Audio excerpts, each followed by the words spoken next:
there are two things that really struck me in terms of directorial choices that I hadn't seen a lot in your kind of run-up interviews, and that was the score and fight choreography. In both cases, you kind of, I won't say you broke, obviously, from tradition, because you very much harkened back to what they've done in the past, but you put your own spin on it. Right. Was it tough to kind of find that niche where you were really evoking the past without falling back on it? It wasn't easy. Yeah, it wasn't easy. And we had to give ourselves, with the final fight, we had to give ourselves a lot of options. With the Creed second to last fight, when he fights Marino, you know, we knew we wanted to do that in one take. Yeah. And just because boxing has been done so many different ways, you kind of got to find, like, that's the challenge with it. You know, if boxing works, you know, if you can find it, you know, people will go with you. You know what I'm saying? Because it's such an incredible sport. But you know, it was a challenge. We kind of challenged ourselves, man. How do we make this? You know, how do we make this fresh? You know, what can we do? Like, what, you know, and with Mike's a phenomenal athlete. You know what I'm saying? Aside from being a great actor, you know, he's very athletic and very competitive and likes challenges. You know, we had real boxers. You know, so we were like, hey man, let's make a winner. You know what I mean? Like a two round winner. And you know, it's very much about how boxing works. We want to challenge, like, the story of that fight. It's you know, Adonis's first fight with a real trainer. You know what I'm saying? And the weird thing about boxing is, you know, you leave your trainer for you're on your own for 3 minutes, and then your trainer comes back for 1 minute, and then you're on your own again for 3 minutes. You know what I'm saying? So we kind of wanted to, you know, see what that's like, that push pull of that. So that was how we kind of came up with that idea, and that was how we, you know, kind of brought something new, like you know, I love the research stuff and see if the answer reveals itself through the research. You know what I'm saying? Yeah, I really like too, and this is more the final fight than the Reno one, but like there were times in the film where Rocky would tell him something very specific, like go to the body, and he would say yes, I like, and he would agree with him. But he wouldn't actually do it when it comes down to, like, getting in there and having the adrenaline running. Was that kind of was that a specific creative choice on your part to make it not exactly what people were expecting to see? Yeah. Sometimes, because sports is like that, man. Like a lot of times your coach can make something sound real simple, and then you go out there trying to do it, and it's not as easy as it looks. You know what I mean? Like so. I think that was definitely something that we, you know, me being an athlete myself for so long, it was just the kind of those things that you look for. You know, there's obviously been hundreds of sports movies. You know, and sometimes I watch sports movies and I wish I could relate more than I do. So you know, I took a lot of inspiration from that. You know what I mean? Like with the nervousness that an athlete can feel. You know what I mean? Before an event or that idea of coach is telling you to do something exactly the way, but it don't work out that way sometimes. You know what I'm saying? But you know, sometimes when Rocky tells you to do something, it does work out. You know, so you had those hits and misses. You know, so I'm trying to catch that. I really liked your portrayal of the female characters in this film. Like, I always liked Adrian as a fan of the franchise, but often she was very simple. She was kind of disapproving and sometimes shrill. Both of the female characters, Marianne and Bianca, were really fully realized, and they had their own kind of subplots and their own agendas, and they were very human and relatable. How important was that to you to make them kind of more than just a foil for Don? Oh, it was very important. You know, it was very important from the outset of the film that these characters not only felt real but had agency though, and were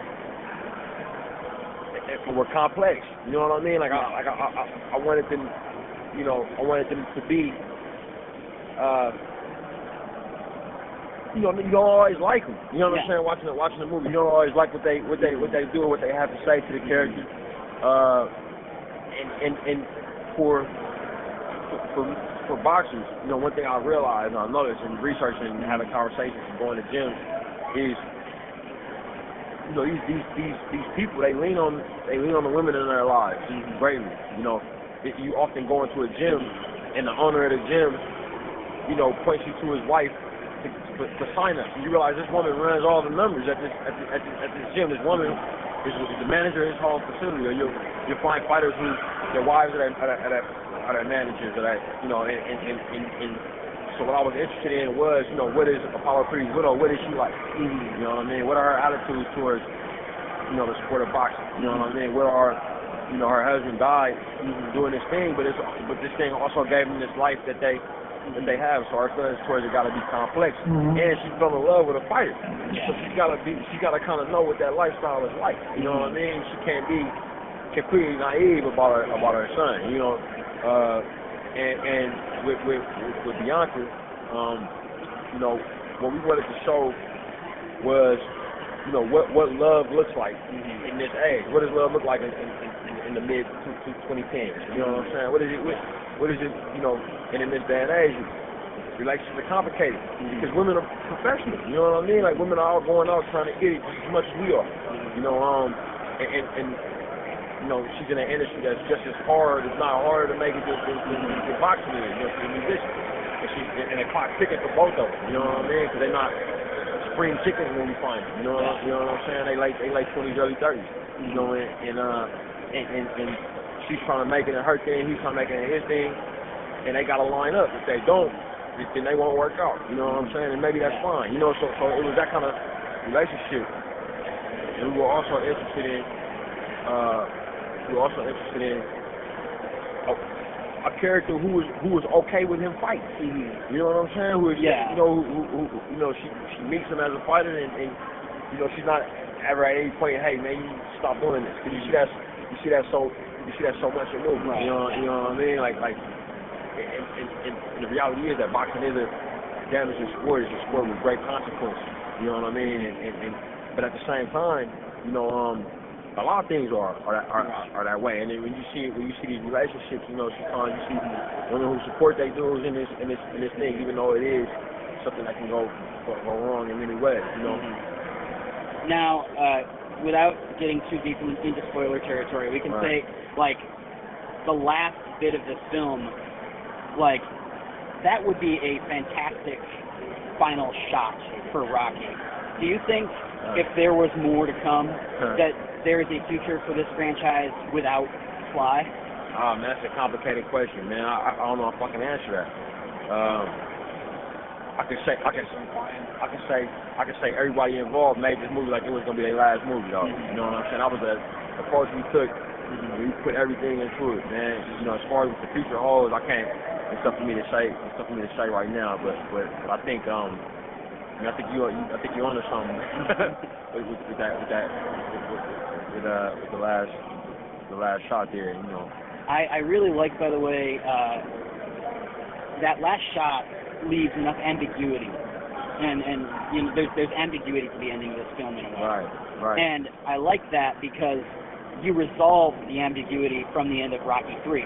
Right. And right. And so to me, I felt like it was nice because you took a little bit of that away. You gave us this answer that people have been wondering about for years, and then you put another question kind of out there. Right. Was that an intentional decision, or did that just kind of happen? I say it was intentional. You know. Yeah. I guess the last thing I'll ask, again, I wanted to talk a little bit about the score. Like, how hands-on were you with that? Because I thought it was beautifully executed, the way that it was threaded through the old music and then Bianca's music, and that it, especially the score itself, kind of built to the point where it felt like a traditional epic. Yeah.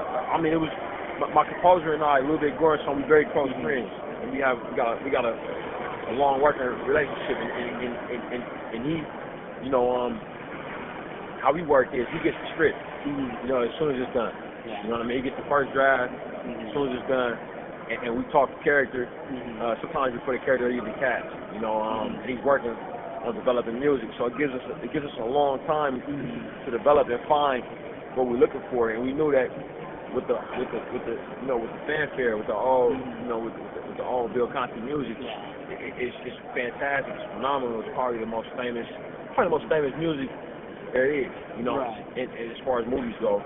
And with that, it comes with a lot of baggage. You know, so we knew that we had to be, you know, we had to be careful and respectful of it, and respectful of Adonis's own journey and his theme, his music. You know what I mean? So it took a while, man. It wasn't exact science. You know, it was like chemistry. You know what I mean? It was very much like, you know, going back and forth, and you know, I'm not a musician myself, you know what I'm saying, but I'm definitely an audiophile, and I'm as hands-on as possible. We got a great working relationship, Ruby and myself.